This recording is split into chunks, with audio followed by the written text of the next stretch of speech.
Well, John and I first really crossed paths, I guess, when he was assigned the beat writer's job for the ball club. And I'm guessing now it was somewhere in the early 90s, because I know when he walked away from the job, it was 3+ decades. And I really felt like John was a little bit difficult to get to know because, you know, he was a very reserved guy. He was funny as hell, but you really had to get to know him a bit before he loosened up.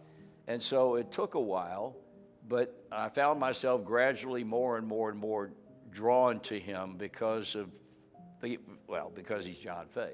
And he was such a delight to be around. And he and I spent a lot of time together once he got the beat writer's job on the road. And we had him on the radio, and that's a story that I'll tell in a while.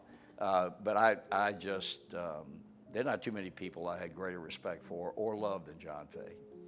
I used to kid him because I said, "You're the ultimate introvert," but he really wasn't. And I think that he ingratiated himself to members of the front office, and I think those guys that were in uniform, because he was never demanding.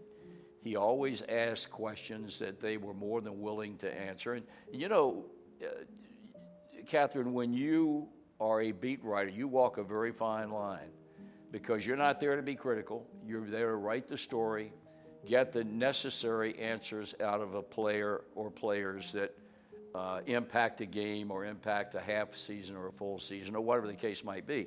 And John simply knew how to do that. And I think athletes, and I'm sure you've experienced this in your job, it takes a while for them to really say, you know, we like this guy, or be careful of him. And I think once they got to know him a little bit, they would open up to him and be very forthcoming to anything that he asked. And I think that was an attribute that he had that a lot of guys, quite honestly, in our profession don't have.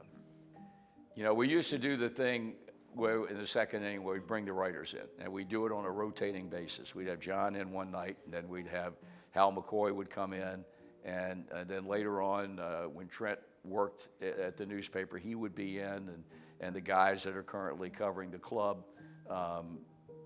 And it came, John was on longer, I think, than anybody. And there was a time when John started to take time off. And so I referred to him one night as a bank president. I said, you know, you take more time off than bank presidents take off. And the nickname stuck. And people would call him that. He'd go home to Laura in the west side of town, and somebody'd walk into a store and somebody referred to him as a bank president. And I think he kind of liked it a little bit.